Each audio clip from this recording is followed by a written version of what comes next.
Assalamualaikum warahmatullahi wabarakatuh. Saya Dwi Agustina dari kelas Biosistematika dan Etnofarmaka angkatan 2017. Di sini saya akan menjelaskan etnofarmaka dari bunga rosella. Rosella dengan nama latin Hibiscus sabdarifah Linn merupakan tanaman yang termaksud dalam klasifikasi Kingdom Plantae, subkingdom Thrasyobionta, divisi Magnoliophyta, kelas Dicotyledonae, ordo Malvales, famili Malvaceae, genus Hibiscus, dan spesies Hibiscus sabdarifah Linn. Tanaman rosella diyakini berasal dari Afrika dan menyebar ke berbagai belahan dunia termasuk Indonesia. Tanaman rosella ini merupakan salah satu tumbuhan yang dapat tumbuh baik di daerah tropis dan subtropis. Tanaman rosella merupakan tumbuhan tahunan subsemak yang berbasis kayu yang dapat tumbuh setinggi 2 hingga 2,5 meter dan memiliki daun yang berwarna hijau dengan panjang 6-15 cm dan lebar 5-8 cm. Berbentuk bulat oval dengan tulang daun menjari yang tersusun pada batang merah yang halus dan silindris. Buah rosella memiliki warna hijau kemerahan dengan ujung meruncing yang menyerupai bentuk kapsul. Pada biji rosella memiliki panjang 5 mm dan lebar 4 mm yang berbentuk seperti ginjal dengan warna coklat kemerahan. Sedangkan kelopak bunga rosella memiliki berbagai macam warna tergantung dari varietasnya. Dan berdasarkan varietasnya, rosella dibagi menjadi 3 jenis. Jenis yang pertama adalah rosella merah.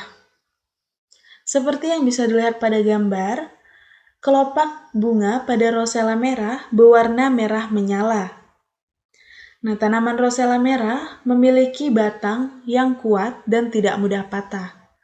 Daun menjari dan jika dikeringkan, kelopak akan berwarna merah cerah dan memiliki aroma yang kuat. Varietas yang kedua adalah rosella ungu.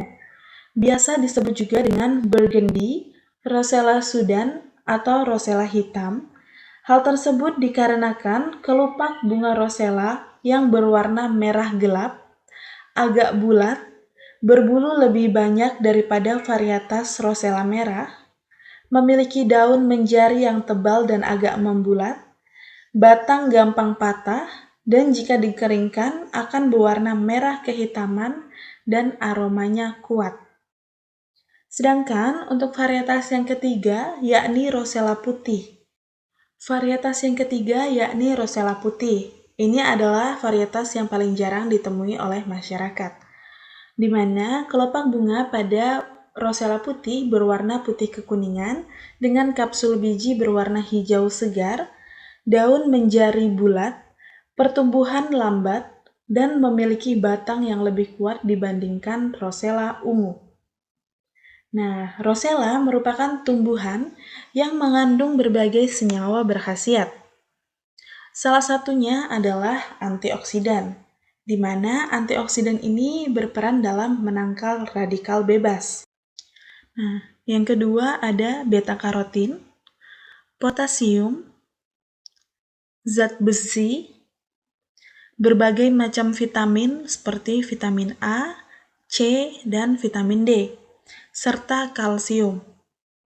Nah, karena kandungan senyawanya yang sangat beragam, maka tanaman rosella ini banyak dimanfaatkan untuk kebutuhan sehari-hari dan juga sebagai produk farmasi.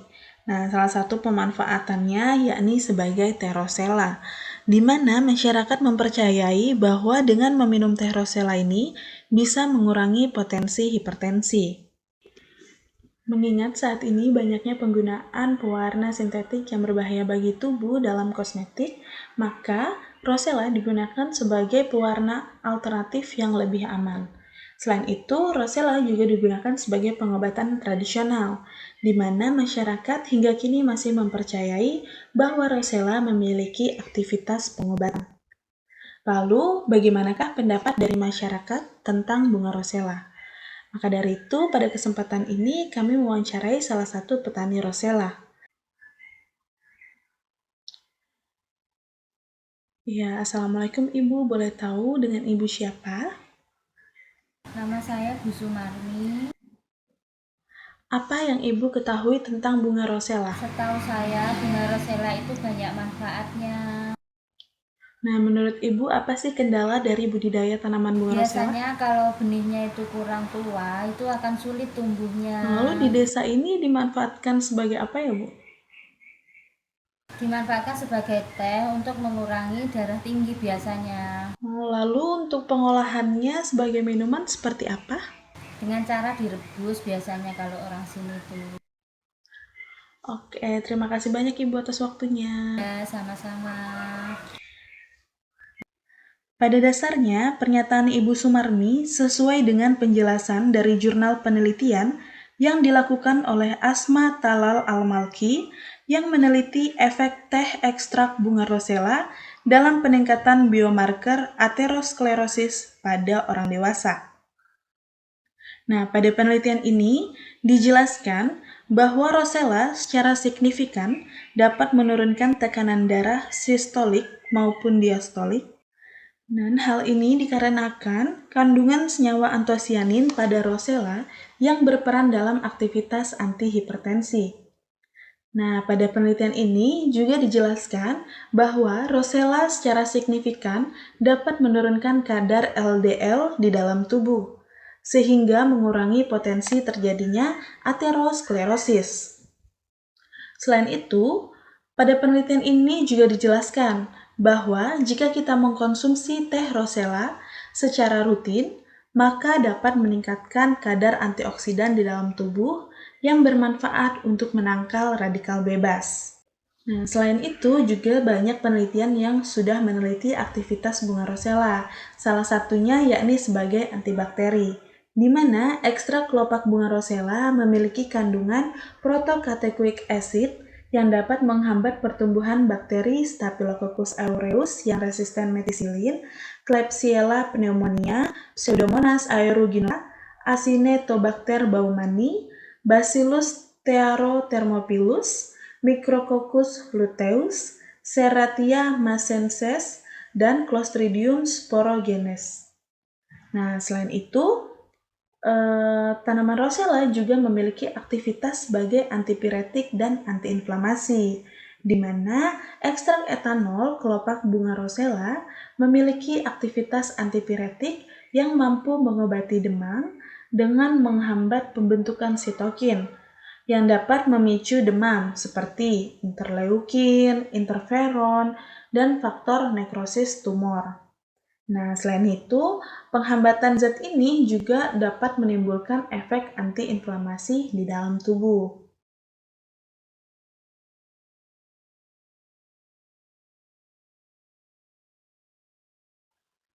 Nah, selain itu, tanaman rosella juga memiliki aktivitas sebagai anti kanker. Nah, karena Hibiscus sabdarifa atau rosella ini kaya akan senyawa fenolik yang menunjukkan efek perlindungan in vitro terhadap sitotoksisitas dan genotoksisitas hepatosit yang diinduksi oleh third butyl hydroperoxide atau TBHP melalui aksi penghambatan pada perbaikan sintesis DNA yang disebabkan oleh TBHP.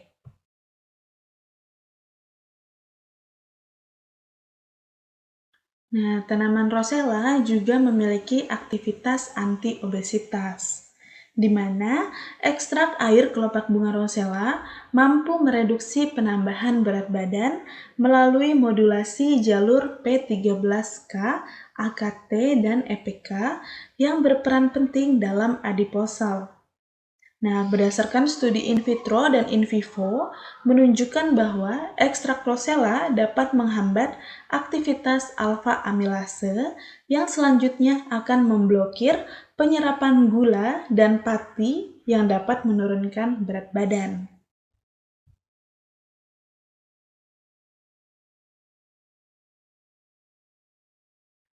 Nah, dan yang terakhir, tanaman rosella ini juga baik dalam aktivitas menyusui, di mana ekstrak biji rosella mampu meningkatkan kadar prolaktin serum sehingga meningkatkan kadar ASI pada ibu menyusui. Nah, salah satu pemanfaatan dari tanaman rosella ini adalah merubahnya menjadi minuman, yakni teh rosella. Nah, untuk pembuatan teh rosella ini sendiri bisa dilakukan dengan berbagai macam cara. Selain direbus, bisa juga mana kita perlu menyiapkan gelas, lalu masukkan 3-5 kelopak bunga rosella. Setelah itu, ditambahkan air panas secukupnya ke dalam gelas. Dan jika ingin rasanya lebih manis, bisa ditambahkan gula ataupun madu. Jika tidak apa-apa, karena rasa dari kelopak bunga rosella ini sudah cukup khas, yakni sedikit asam dan segar. Setelah itu, diaduk hingga warnanya berubah, lalu diamkan sebentar. Jika sudah berubah, maka bisa disaring. Lalu teh rosella siap untuk dinikmati. Nah, meskipun hingga saat ini pengembangan produk yang memanfaatkan tanaman rosella masih hanya sebatas pangan fungsional seperti teh rosella, sirup rosella, ataupun selai rosella, diharapkan ke depannya akan ada pengembangan produk farmasi yang memanfaatkan tanaman rosella. Salah satunya yakni sediaan obat kumur. Karena hingga saat ini sudah banyak penelitian yang meneliti aktivitas antibakteri tanaman rosella, seperti penelitian yang dilakukan oleh Elena Sarai tentang perbandingan aktivitas antimikroba ekstrak kelopak bunga rosella dengan 6 tipe obat kumur yang ada di pasaran. Pada penelitian ini diketahui jika ekstrak bunga rosella memiliki aktivitas antibakteri yang lebih tinggi dibandingkan dengan obat kumur. Oleh karena itu, akan lebih baik jika tanaman rosella dikembangkan menjadi sediaan obat kumur yang dijual di pasaran. Nah, mungkin sekian penjelasan dari saya, kurang dan lebihnya mohon maaf. Terima kasih sudah menonton video ini hingga akhir. Wabillahi taufiq wal hidayah.